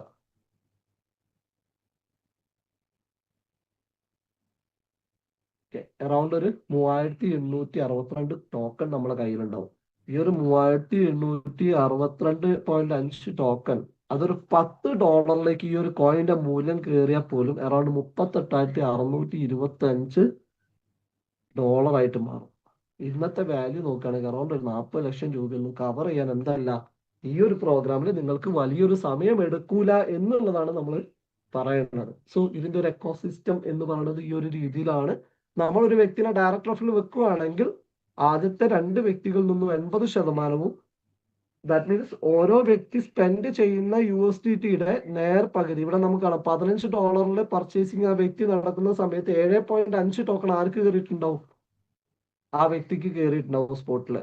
പ്ലസ് 25ന്റെ പർച്ചേസ് ചെയ്യുമ്പോൾ 12.5 ടോക്കൺ ആളുടെ വാളറ്റിൽ കയറിയിട്ടുണ്ടാവും. അങ്ങനെ ടോക്കണുകളും ആൾക്ക് ഏൺ ചെയ്യാം. പ്ലസ് ആ വ്യക്തിയുടെ റെഫറൽ ത്രൂ ആ വ്യക്തിക്ക് എന്ത് ചെയ്യാൻ പറ്റും? വലിയ രീതിയിലുള്ള ലൈഫ് സ്റ്റൈൽ കെട്ടിപ്പടുത്താനും ഇവിടെ ഫോർജ് റിവോൾവ് എന്ന് പറയുന്ന മെക്കാനിസത്തിൽ പറ്റും എന്നുള്ളതാണ് നമ്മൾ മനസ്സിലാക്കേണ്ടത്. ആൻഡ് ഇവിടെ നമുക്ക് എന്തൊക്കെയാണ് ഏൺ ചെയ്യാൻ പറ്റുന്നത്? കോയിൻ ഫോർജിന്റെ ടോക്കണിലെ ഏറ്റവും കൂടുതൽ നമ്മൾ പറഞ്ഞുകൊണ്ടിരിക്കുന്ന രാവും പകലും ലീഡേഴ്സ് പറഞ്ഞുകൊണ്ടിരിക്കുന്ന ഒരു കാര്യമാണ് നിങ്ങൾ മാക്സിമം ടോക്കൺ കളക്ട് ചെയ്യുക, മാക്സിമം ടോക്കൺ കളക്ട് ചെയ്യുക. ഇവിടെ ഞാനൊരു 4 ലക്ഷം രൂപ മുടക്കിയിട്ട് ഫോർജ് റേസും ഫോർജ് റിവോൾവും സ്റ്റാർട്ട് ചെയ്തിട്ട് ഞാൻ പറയുകയാണ് എന്റെ കയ്യിൽ ഒരു 2 ലക്ഷം രൂപയും കൂടെ ഉണ്ട്, അതിനെനിക്ക് ഫോർജ് ടോക്കൺ എന്ന് വേണം എന്ന് പറഞ്ഞു കഴിഞ്ഞാൽ എന്ത് ചെയ്യില്ല, ഇവിടുന്ന് കിട്ടത്തില്ല. നമുക്ക് ആകെ ടോക്കണുകളെ ഇൻക്രീസ് ചെയ്യാനുള്ള വഴി നമ്മളുടെ ഡയറക്റ്റ് റെഫറൻസിനെ മാക്സിമം ഇൻക്രീസ് ചെയ്യുക എന്നുള്ളതാണ്. പക്ഷെ നമ്മൾക്ക് കിട്ടിയ അവസരത്തെ മറ്റുള്ളവരിലേക്കും ഫാസ്റ്റ് ആയിട്ട് എത്തിക്കുക എന്നുള്ളതാണ് നമ്മൾക്ക് ഇവിടെ ടോക്കൺ അഡീഷണലി കളക്ട് ചെയ്യാനുള്ള ഒരു വഴി എന്ന് പറയുന്നത്. And active and passive income. നിങ്ങളൊരു പക്ഷേ നിങ്ങൾ ത്രൂ ഇപ്പം വിഷ്ണു എന്ന് പറയുന്ന വ്യക്തിയാണ് സബൂറ മാഡം ത്രൂ കണക്ട് ചെയ്ത് വന്നിരിക്കുന്നെങ്കിൽ വിഷ്ണു ത്രൂ കണക്ട് ആകുന്ന എല്ലാ വ്യക്തികളിൽ നിന്നും എന്ത് ചെയ്യുന്നുണ്ടാവും? സബുറ മാഡത്തിന് ഒരു പക്ഷെ 3 ലെയറിലും വെച്ചിട്ട് ഇൻകം കയറുന്നുണ്ടാവും. അതൊരു പക്ഷെ നമ്മൾ പനിച്ചു കിടക്കുമ്പോഴായിരിക്കും, അല്ലെങ്കിൽ നമ്മൾ വയ്യാതെ ഇരിക്കുമ്പോഴായിരിക്കും, അല്ലെങ്കിൽ നമ്മൾ വീട്ടിൽ കിടന്നുറങ്ങുന്ന സമയത്തായിരിക്കാം നമ്മളിലേക്ക് എന്തുണ്ടാവുക, ആ ഒരു ഇൻകം കയറുന്നുള്ളതാണ്. നമ്മൾ മനസ്സിലാക്കേണ്ടത് ഇതിലും സുന്ദരമായിട്ടുള്ള ഒരു പ്ലാൻ വേറെ എവിടെ ഉണ്ടോ എന്ന് എനിക്ക് അറിയില്ല. നമ്മൾ കിടന്നുറങ്ങുകയാണെങ്കിലോ അല്ലെങ്കിൽ നമുക്ക് വയ്യാണ്ടായി പോയാലോ നമ്മളിലേക്ക് ഇൻകം വരുന്നൊരു ചാൻസ് എന്ന് പറഞ്ഞാൽ അതിന് ആദ്യത്തെ ഒരു എഫേർട്ട് നമ്മളിലേക്ക് ഉണ്ടാവും. എന്നിരുന്നാൽ പോലും ആ ഏത് എല്ലാ കാര്യത്തിലും ആദ്യത്തെ പടി കയറാൻ കുറച്ച് ബുദ്ധിമുട്ടാണ്. പക്ഷെ ആ പടി കയറി കഴിഞ്ഞാൽ ബാക്കിയുള്ള സ്റ്റെപ്പുകൾ വളരെ ഈസിയാണ് എന്നുള്ളതാണ്. സോ ആ ഒരു ലൈഫ് സ്റ്റൈലിലേക്ക് നമുക്ക് എത്തിപ്പെടാൻ പറ്റുന്ന ഒരു പ്രൊജക്റ്റ് ആണിത്. അതേപോലെ തന്നെ റിവോൾവിംഗ് ബെനിഫിറ്റ്സ്, റോയൽറ്റി. റോയൽറ്റി എന്ന് പറയുന്നത് നേരത്തെ ഞാൻ ഫസ്റ്റ് പറഞ്ഞു, റോയൽറ്റി വരെയാണ് കോയിൻഫോർജിന്റെ പ്രൊജക്ട് എന്ത് ചെയ്തിരിക്കുന്നത്, നമ്മളിലേക്ക് ലോഞ്ച് ചെയ്തിരിക്കുന്നത്, അല്ലെങ്കിൽ കൃത്യമായിട്ട് പറഞ്ഞ സമയത്തിനുള്ളിൽ ഓപ്പൺ ചെയ്തിരിക്കുന്നത് എന്നുള്ളത്. സോ റോയൽറ്റി നമുക്ക് കിട്ടണമെങ്കിൽ, മാസത്തിൽ നമ്മൾക്കൊരു പ്രോഫിറ്റ് കിട്ടണമെങ്കിൽ നമ്മൾ ആകെ ഇവിടെ ചെയ്യേണ്ട ഒരു കാര്യം, നമ്മൾക്ക് കിട്ടിയ ഈ ഒരു അവസരം വെറും 5 പേരിലേക്ക് ഷെയർ ചെയ്യാന്നുള്ളതാണ്. ഈ ലോകത്ത് ഇത്രപാട് ജനങ്ങളുണ്ട്, നമ്മുടെ സൗഹൃദങ്ങളിൽ ഇത്രപാട് ആളുകളുണ്ട്, നമ്മുടെ ഫാമിലിയിൽ ഇത്രപാട് ആളുകളുണ്ട്. അതിലൊരു 5 പേരിലേക്ക് ഈ പ്രൊജക്റ്റിനെ നിങ്ങൾ ഷെയർ ചെയ്യുക. പ്ലസ് നിങ്ങൾ ഇവിടെ എന്ത് ചെയ്ത ആളായിരിക്കണം? ഇതിന്റെ forge race and forge revolve 2 smart കോൺട്രാക്റ്റുകളും 2 അൽഗോരിതവും പർച്ചേസ് ചെയ്ത വ്യക്തിയാണെങ്കിൽ, അതൊരു 5 പേരിലേക്ക് ഷെയർ ചെയ്ത വ്യക്തിയാണെങ്കിൽ, എല്ലാ മാസവും നിങ്ങൾക്ക് എന്ത് ചെയ്യുന്നുണ്ട്, ഇതിന്റെ ഒരു 20% നിങ്ങളിലേക്ക് ഇതിന്റെ ഒരു പ്രോഫിറ്റ്. നമ്മൾ പറഞ്ഞു എവിടുന്ന് ആരും എവിടുന്നും എടുത്തു തരുന്നതല്ല, നമുക്കിവിടെ 100% ഉള്ളതിൽ നിന്നും 10% മാറ്റി വെക്കുന്നത് റോയൽറ്റിക്ക് വേണ്ടിയിട്ടാണ് നമ്മൾ നേരത്തെ പറഞ്ഞിട്ടുണ്ടായിരുന്നു അല്ലെ. ഈ 10% ഡിസ്ട്രിബ്യൂട്ട് ചെയ്യുന്നത് എല്ലാ മാസവുമാണ്. അത് റോയൽറ്റിയില നിങ്ങളുടെ പൊസിഷൻ അനുസരിച്ചിട്ടാണ് നിങ്ങളിലേക്ക് എന്ത് ചെയ്യുന്നത്, ആ ഡിസ്ട്രിബ്യൂഷൻ കടക്കുന്നത്. നമ്മൾ കഴിഞ്ഞ കുറച്ച് ദിവസങ്ങളായിട്ട് ഇതിൽ ഓൾറെഡി അസോസിയേറ്റ് ചെയ്ത ആളുകൾക്ക് അറിയാം, കഴിഞ്ഞ കുറച്ച് ദിവസങ്ങളായിട്ട് ഗ്രൂപ്പുകളിൽ ഓരോരുത്തരും റോയൽറ്റി വാങ്ങിക്കൊണ്ടിരിക്കുന്നത് കൃത്യമായിട്ട് നമ്മൾ കണ്ടുകൊണ്ടിരിക്കുന്നുണ്ട്. അതിന് നമ്മൾ എടുക്കേണ്ട ആകെ എഫേർട്ട് ഒരു 5 വ്യക്തികളിലേക്ക് ഈ പ്രൊജക്ടിനെ ഇംപ്ലിമെന്റ് ചെയ്യുക, അവർക്ക് ഒരു ലൈഫ് ക്രിയേറ്റ് ചെയ്ത് കൊടുക്കുക എന്നുള്ളത് മാത്രമാണ്. അതേപോലെ അവർക്ക് ആ റോയൽറ്റി അച്ചീവ് ചെയ്യാൻ നിങ്ങൾ ഹെൽപ്പ് ചെയ്യുകയാണെങ്കിൽ, നിങ്ങൾക്ക് അവിടെ 20% കിട്ടിയത് നേരെ അത് 30%ലേക്കും, അതേ സാധനം അവർ ത്രൂ വന്ന ആളുകളിലേക്കും കൂടെ കണക്ട് ചെയ്യാൻ നമ്മളൊരു ഹെൽപ്പ്, അല്ലെങ്കിൽ അവർ അതിന് പ്രാബല്യത്തിലാക്കി കഴിഞ്ഞാൽ നമ്മൾക്ക് 50% ട്രയൽ ബ്ലേസർ എന്ന് പറയുന്ന റോയൽറ്റി പൊസിഷനിങ് ആയിരിക്കും നമ്മളുടേത് ഉണ്ടാവുക എന്നുള്ളതാണ്.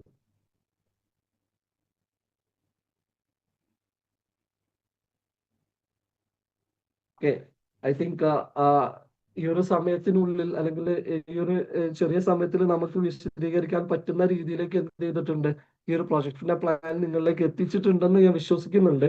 ഇനി നിങ്ങൾക്ക് ഇവിടേക്ക് ഇതിൽ പുതുതായിട്ട് വന്ന ആളുകളോട് പറയാനുള്ളത്, നിങ്ങൾ കേട്ടിരിക്കുന്ന ഈ ഒരു പ്രോഗ്രാം അല്ലെങ്കിൽ പ്രോജക്റ്റ് എന്ന് പറയുന്നത് ഒരിക്കലും ഒരു ചെറിയ പ്രൊജക്റ്റ് അല്ല. ഒരുപക്ഷെ നിങ്ങൾക്ക് മനസ്സിലാവാത്ത ഒരുപാട് കാര്യങ്ങൾ ഉണ്ടാവും, ഒരുപാട് വേർഡുകൾ ഉണ്ടാവും. നിങ്ങൾ ഈ പ്രോഗ്രാമിലേക്ക് ഇൻവൈറ്റ് ചെയ്ത വ്യക്തിയോട് എന്ത് ചെയ്യുക, അത് സംസാരിച്ച് ക്ലിയർ ചെയ്തിട്ട് ഈ പ്രൊജക്റ്റുമായിട്ട് അസോസിയേറ്റ് ചെയ്ത് നിൽക്കുക. ഒരിക്കലും നമ്മൾ എന്ത് ചെയ്യരുത്, ഇതിനെ പഠിക്കാത്തത് കൊണ്ട് നമ്മൾ ഇതിന്റെ ഭാഗമായി പോവാതിരിക്കരുത്. നാളത്തെ നമ്മുടെ ലൈഫാണ്, നാളത്തെ നമ്മുടെ ഫ്യൂച്ചറാണ്. എല്ലാവർക്കും വലിയ വിജയങ്ങൾ മാത്രം ഉണ്ടാവട്ടെ എന്ന് മാത്രം ആശംസിച്ചുകൊണ്ട്